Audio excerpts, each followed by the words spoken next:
Bonjour les leadermakers, c'est Smartful et aujourd'hui je vais vous faire la lecture, en tout cas le commentaire d'un article des Échos sur les délocalisations, non pas uniquement des cols bleus, parce que ça on est habitué depuis des années, hein, depuis 30, 40 ans, mais aussi des cols blancs. Alors pourquoi je vous fais ce commentaire-là? Tout simplement parce qu'il est extrêmement important de comprendre les dynamiques actuelles pour pouvoir les anticiper et se positionner par rapport à ça. Alors moi j'ai pas les solutions j'ai pas de solution, par contre, bah, en tout cas, ouvrir les yeux, et vous ouvrir les yeux, ça me semble important. Et donc, c'est une tribune de... Alors, l'auteur, c'est quelqu'un qui travaille dans un cabinet de conseil, hein, PricewaterhouseCoopers, je crois, enfin PwC, France et Maghreb, donc Olivier Louanzi. Voilà, et ça a été publié le 6 mai, donc sur les Échos, et c'est une tribune, c'est pas un article, c'est pour ça qu'il est pas POLé, et donc on va pouvoir faire un commentaire. C'est génial. Donc, je fais le commentaire. Après les usines, ce sont les ingénieurs et les techniciens qui partent de France. Alors, pourquoi ils partent? Pourquoi ils étaient restés? Pourquoi ils partent? Conséquence des différences de coûts salariaux, bon ça a toujours été le cas, dans les pays en voie de développement, hein, que ce soit le Maghreb, certains pays d'Afrique, l'Asie du Sud-Est, l'Inde, voilà, on a des gens qui sont cultivés, qui sont capables de... Voilà, qui ont fait des études de techniques, des études d'ingénieurs, enfin tout simplement qu'on fait des études, qui sont capables de fournir un service, et vu que le coût de la vie dans certains pays est moins cher, tiens la pub a changé, vu que le coût dans certains pays est moins cher, le coût de la pub, le coût de la vie est moins cher, et bah les salaires sont moins chers. Donc ça, c'est un premier point. Et puis un autre point, là, plus récent, la digitalisation et le télétravail. Sur tout ça, effectivement, on pouvait s'y attendre. À partir du moment où vous pouvez travailler de chez vous, et bah, on peut très bien demander à quelqu'un... Ah oui, j'ai oublié l'Europe de l'Est, hein, j'avais parlé de l'Inde, de l'Asie du Sud-Est, des pays d'Afrique et des pays du Maghreb. Le Maghreb est en Afrique, on est d'accord avec ça. Mais bon, je voulais quand même faire une petite distinction. Euh, donc il y a aussi les pays d'Europe de l'Est. Voilà, vous pouvez très bien demander à, par exemple, je sais pas, un Polonais qui parle très bien français, de faire le travail d'un ingénieur. Ça peut passer. Ou même, tout simplement, on peut très bien le faire en anglais, on donne des spécifications, et puis voilà. À partir du moment où on a développé le télétravail, bah forcément, ça développe des localisations d'écoles blancs. On va continuer l'article. Alors, la crise du Covid, certes, il y a eu le télétravail, mais on peut se dire, attends, moi j'ai entendu justement qu'il y avait eu des crises d'approvisionnement avec la crise du Covid, et que ça avait mis en œuvre des vulnérabilités structurelles liées à notre désindustrialisation, et que maintenant, bien évidemment, nos politiques tout intelligents qu'ils sont, tout pertinents qu'ils sont, et voulant bien évidemment sauver la population française, vont réindustrialiser massivement. Bah oui, bien évidemment. Bon, arrêtons d'être naïfs. Voilà, arrêtons d'être naïfs parce qu'il plane quand même des délocalisations de nos ingénieries. Bah oui, en fait, les grands groupes, ils veulent gagner de l'argent. Donc à partir du moment où les coûts salariaux sont beaucoup moins chers, et aussi il y a une question d'impôts. Alors il y a des impôts de production, il y a les charges, enfin les charges ou les cotisations sociales. Alors c'est cool, hein, les cotisations sociales, ça paye les retraites, ça paye la sécurité sociale, ça paye une protection sociale, hein, que ce soit le RSA, la CAF, bon. Euh, mais en même temps, ça a un poids forcément, parce que ça alourdit en fait le coût du travail, et je vais pas vous dire qu'il faut revenir dessus, mais voilà, ça a un poids, et en dehors de ça, bah, le mode de vie, même si, mettons, on supprimait toutes les cotisations sociales, il y a quand même un mode de vie qui fait que, voilà, entre payer quelqu'un en Europe de l'Est, ou au Maghreb, ou en Asie du Sud-Est, bah, ça coûte moins cher que... donc voilà, c'est aussi là où la question se pose, est-ce que ça vaut vraiment le coup de faire de la casse sociale, sachant que de toute façon le coût de la vie est beaucoup plus bas dans certains pays qu'en France? Je sais pas. Mais bon, en tout cas, l'idée c'est pas de faire de politique, c'est simplement de se dire, bon, voilà, faire le constat que malgré le constat qu'on avait mis en œuvre des vulnérabilités structurelles, ouais, bah, les grands groupes veulent quand même continuer à aller ailleurs, ils se sont rendus compte qu'avec le télétravail, bah, ça pouvait fonctionner, hein. Voilà, donc là on va parler en fait donc des métiers de l'ingénierie. Les métiers de l'ingénierie, c'est la conception de produits et la façon de les faire, hein, donc qui est tout aussi importante, hein, que la conception de produits. Parce qu'on peut par exemple baisser les coûts ou assurer une meilleure qualité, bon voilà. Alors en France, l'ingénierie emploie 7000 ingénieurs et techniciens, blablabla, et là on parle des cabinets, des cabinets de conseil d'ingénierie qui sont comme les SS2I. Les SS2I aujourd'hui c'est ce qu'on appelle des ESN, donc SS2I c'était Société de services en informatique et en industrie, et les ESN c'est les entreprises de services numériques. Et grosso modo, alors il y a deux choses, il y a ce qu'on appelle la régie, et le forfait. Le forfait, c'est on leur donne une mission à faire, ils la font au sein de leur bureau, il y a un engagement de résultat. La régie, c'est un engagement de moyens, c'est-à-dire voilà, c'est une ESN. Là, on va parler pour l'instant des ESN. Ils ont des ingénieurs en informatique, ils vont les vendre à une entreprise, et l'entreprise va leur donner de l'argent, et sur cet argent, ils vont payer le salaire de leurs ingénieurs. Voilà. Et donc c'est un engagement de moyens, on a des ingénieurs, on a des consultants, on va les mettre à votre disposition au sein de vos locaux. Et si voilà les missions, ce qui est intéressant pour les entreprises, parce qu'à un moment ils vont construire un gros logiciel, ils ont besoin de beaucoup d'ingénieurs, mais c'est ponctuel, ça peut être par exemple pendant 2 ans, et puis après on n'en a plus, ça permet pendant 2 ans d'avoir beaucoup d'ingénieurs en informatique, et puis après, voilà, le contrat c'était pendant 2 ans, et puis après ça diminue, ils vont que avoir des contrats de maintenance. Ils vont encore avoir des ingénieurs en informatique pour assurer la maintenance du logiciel, mais il n'y a plus besoin de le construire, donc il y a besoin de moins d'ingénieurs, ce qui permet une plus grande flexibilité pour les grands groupes, et pour les consultants, l'intérêt c'est qu'ils sont quand même en CDI, et donc ils ont tous les avantages du CDI. Les cabinets de conseil d'ingénierie, c'est exactement la même chose, sauf que c'est beaucoup plus élargi. Alors là, je sais pas s'ils en parlent. Voilà, par exemple, pour tout ce qui va être ingénierie automobile, ferroviaire, navale, aéronautique, défense, énergie, télécom, voilà. C'est exactement pareil que ce sont des ESN, sauf qu'on appelle ça cabinet de conseil d'ingénierie parce que c'est sur des domaines beaucoup plus vastes. Donc, si je faisais la distinction entre le forfait et la régie, c'est parce que par la suite, bon, j'en reviendrai plus tard. Aujourd'hui, voilà, les ingénieurs partent, parce que là où il y a une mission, en fait, où il y avait 50 ingénieurs français qui travaillaient, en fait, sur une mission, maintenant, en fait, il y en a 10 en front office, qui sont français, 20 qui viennent d'Europe de l'Est, qui travaillent en middle office, et 30 qui travaillent en back office, qui viennent d'Asie. Alors, je comprends pas ce qu'ils entendent par front office, middle office et back office. J'imagine que c'est un mix entre de la régie et du forfait. J'imagine que le front office, c'est ceux qui sont qui travaillent donc chez le client, et que le back office, c'est ceux qui travaillent dans les bureaux. Et donc, il y a peut-être des mix pour les cabinets de conseil d'ingénierie sur des missions entre du forfait et de la régie. J'imagine que ça doit être ça. Voilà. Après, j'en ai pas la certitude. Je me dois quand même de vous informer de ça.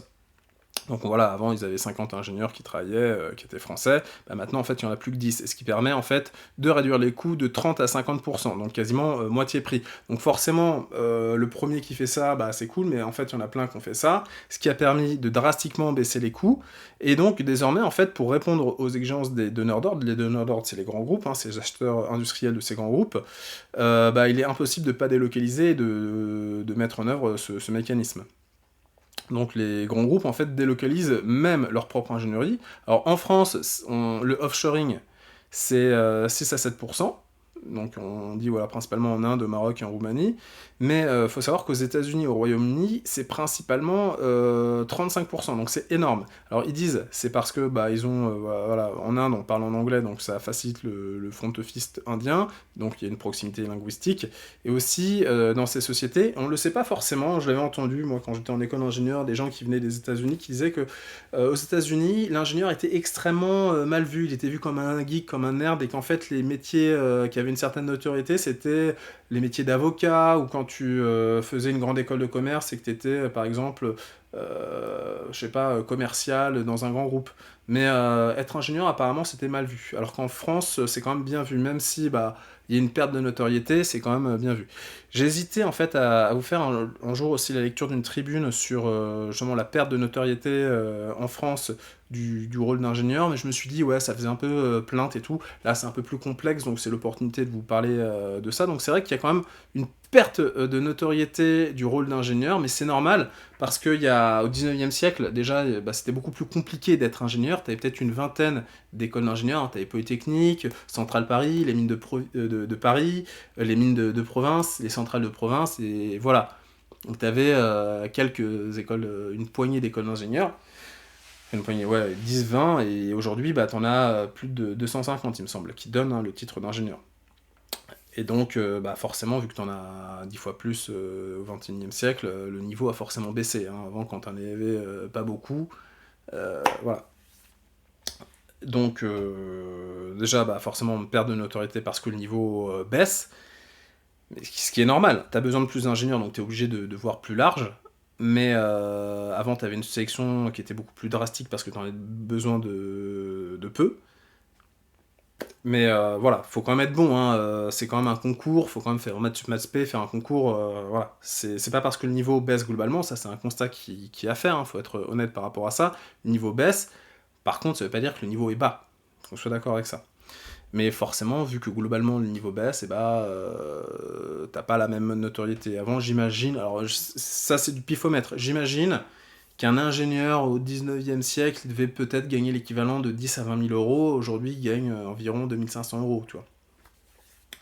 Donc forcément, le mode de vie n'est pas le même.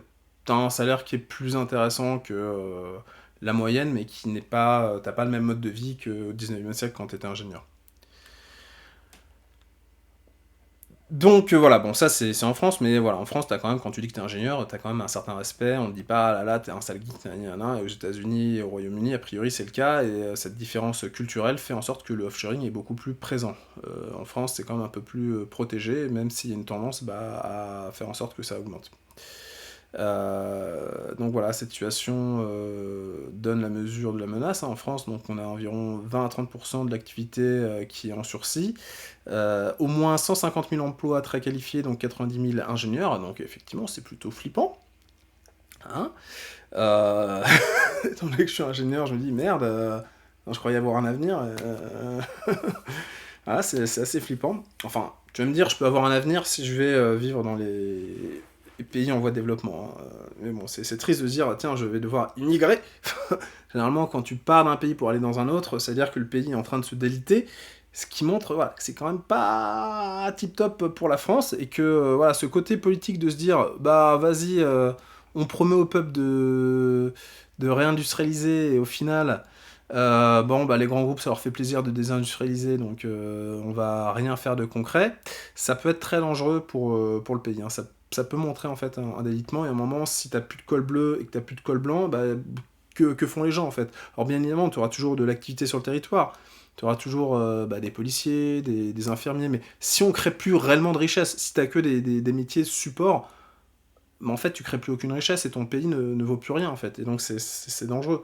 Alors c'est pas parce qu'à un moment tu auras de l'argent, ça va pas se déliter du jour au lendemain, mais à un moment tu auras des gens qui seront au chômage, même, bah, ils seront même pas au chômage, ils seront même au RSA en fait, parce qu'il y aura tout simplement pas d'emploi. Et donc moi ça me fait un peu flipper quand je lis cet article, je sais pas vous, si ça vous fait pas flipper, mais bon, dites-moi en commentaire hein, si ça vous fait flipper, et réagissez. Et essayer de trouver des solutions, moi j'en ai pas, je trouve ça plutôt inquiétant. Alors si je me dis tiens je peux faire une entreprise et tout, mais je me dis ouais mais si je fais une entreprise à un moment il faut des clients, et les clients c'est les grands groupes. Or si en fait tout est délocalisé en Inde, au Maghreb, en Roumanie, en Pologne, bah c'est à dire que je dois vendre à l'étranger, c'est à dire que je suis obligé d'exporter, c'est à dire que quand tu fais une activité forcément tu commences localement. Tu vois, en fait, si t'es dans un endroit où il y a rien, s'il y a aucune entreprise, c'est inquiétant. Moi, en tout cas, ça m'inquiète. Dites-moi en commentaire si ça vous inquiète, vous aussi. Et quelles sont vos solutions. Parce que moi, là, bah, malheureusement, j'en ai pas, si ce n'est bah, immigrer dans un autre pays. Voilà. Ce que j'ai pas vraiment envie de faire, hein, j'ai envie de rester en France.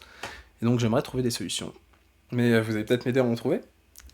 Alors, on continue la lecture. Une délocalisation massive des ingénieurs réduirait de 3 milliards environ les coûts des entreprises françaises. Alors, les entreprises françaises seront plus compétitives, mais en fait, ce seront les actionnaires. Mais à un moment, bah, ils vont payer plus d'impôts pour payer le RSA des gens.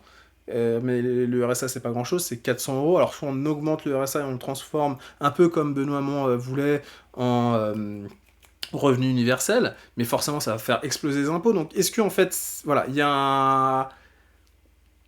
Bon bref, il y a une problématique. Si tes impôts augmentent, et que certes tes revenus augmentent parce que tu fais des délocalisations, mais qu'à côté tes impôts augmentent, enfin pas forcément tes impôts, ça peut même être tes charges en fait, sociales, ou tes impôts, enfin les deux, toi, t'y perds en fait. Donc il y a un moment, il faut quand même avoir une vision un peu plus large et stratégique. Je comprends hein, le principe de se dire on va faire des économies, mais à un moment, il faut voir d'un point de vue un peu macroéconomique l'intérêt de faire ça. Alors là, il y a une solution qui est exposée, qui est intéressante, mais c'est une solution politique, c'est pas une position personnelle qu'on peut prendre. De nombreuses études soulignent que le crédit d'impôt recherche pourrait disposer d'un pilotage plus exigeant et stratégique. Voilà, en gros, ce serait conditionné à un niveau de localisation des ingénieries, par exemple 70% d'ingénierie située en France. Donc en fait, les grands groupes ou certaines, je ne sais pas si les entreprises de conseil et d'ingénierie ont du crédit impôt recherche, mais ce serait dire, bah, en fait, vous n'avez pas le crédit impôt recherche s'il n'y a pas au moins 70% de l'ingénierie qui est située en France. Si vous faites un offshoring qui est trop grand, si vous allez au-delà de 30%, eh ben, vous n'avez pas le truc. Ce qui peut être effectivement intéressant. C'est-à-dire que tu permets quand même du offshoring pour pouvoir baisser les prix des grands groupes et qui restent compétitifs, mais en même temps, tu dis qu'il faut quand même qu'il y ait de l'activité en France. Hein, voilà. Déjà qu'on n'a plus d'usines, si en plus il n'y a plus d'ingénieurs, bah, il n'y aura plus rien en fait. Tadadam. Et même d'un point de vue stratégique, je me dis, attends, tu veux faire par exemple le prochain Rafale ou le prochain avion de chasse en France. Alors j'imagine qu'il est fait en France, mais si tes ingénieurs ils sont. Enfin bref. Bon, dépourvu de nos... Alors là, c'est la conclusion. Dépourvu de nos ingénieries, nous devrons faire face à un risque accru de délocalisation industrielle et in fine d'un déclassement irréversible de notre pays. Bah oui, il y aura un déclassement irréversible parce qu'il n'y aura plus de création de richesse. Et qu'à un moment, un pays, sa valeur, c'est ce qu'elle est capable de créer sur le territoire. Donc si on délocalise tout, voilà. Qu'est-ce qu'on peut en retenir? Pas grand-chose. Exprimez vos solutions en commentaire. Moi, je pourrais dire faire ces entreprises, c'est-à-dire essayer de... Vous savez, on voit des fois, on entend souvent des trucs dans les startups, oui, faites peur au CAC 40, tiens, créez une startup qui fait suer le CAC 40, mettez en PLS les entreprises du CAC 40. Je pense réellement là c'est peut-être nécessaire en fait si les leaders économiques ont décidé en fait de détruire le pays, ça devient vital en fait de faire des startups qui mettent en PLS les entreprises les plus cotées actuelles pour pouvoir prendre le relais et construire en France en fait. Moi je suis pas du tout adepte du côté décroissance, je suis beaucoup plus techno-optimiste. Donc tout ce qui va être localisme et tout, ça me fait pas plaisir. Je veux faire voilà, je veux une France industrielle forte. Je suis plus pour ça plutôt que pour des solutions écolo, même si effectivement on peut faire des solutions écolo. Je dis pas que c'est pas bien, mais bon. Mais voilà, seule chose que je peux vous dire, ouais, c'est a priori, ouais, faire des entreprises qui arrivent à concurrencer les entreprises du CAC 40, mais en fait, faut être réaliste, en fait. C'est un écosystème, les startups, en fait, ont besoin des entreprises du CAC 40 pour avoir les contrats qui leur permettent d'exister. Donc, on ne peut pas vraiment les concurrencer. C'est ça, quand tu étudies l'écosystème des startups, c'est comme ça que ça fonctionne. Et même des fois, les entreprises, les grands groupes du CAC 40 vont racheter des startups. C'est un écosystème, donc on ne peut pas aller contre le marché. Et donc, ouais, c'est pour ça que je trouve ça inquiétant. Voilà, je voulais quand même mettre cette analyse, parce que les gens vont dire, tu fais une startup qui concurrence le 40, ouais, c'est pas vraiment faisable. Si, tu peux prendre leurs clients, mais justement, ça fait aussi partie de la stratégie, des fois, d'avoir des prix pas chers ou d'avoir un service qui est ultra qualitatif pour prendre les clients du CAC 40, d'entreprises du CAC 40, dans l'espoir de te faire racheter. Et en fait, tu gagnes pas beaucoup d'argent, tu as peu de marge, mais vu que tu fais un service qui est au top du top, ils se disent putain, il nous a pris des clients, bon vas-y, on va le racheter, comme ça on va récupérer nos clients. Et puis bon, après, les marges repartent à la hausse une fois que tu as été racheté, que voilà. C'est ça hein, le phénomène des startups, c'est titiller un peu le CAC 40, mais derrière, enfin les entreprises du CAC 40 ou du SBF 120, mais derrière, on cohabite avec. Et donc, si tu as ces phénomènes-là, c'est inquiétant. Et voilà. Bon, bref, mettez vos solutions en commentaire. Moi, je vous exprimais les miennes. Et sur ce, je vous souhaite une excellente journée. C'était Smartful et je vous dis à bientôt.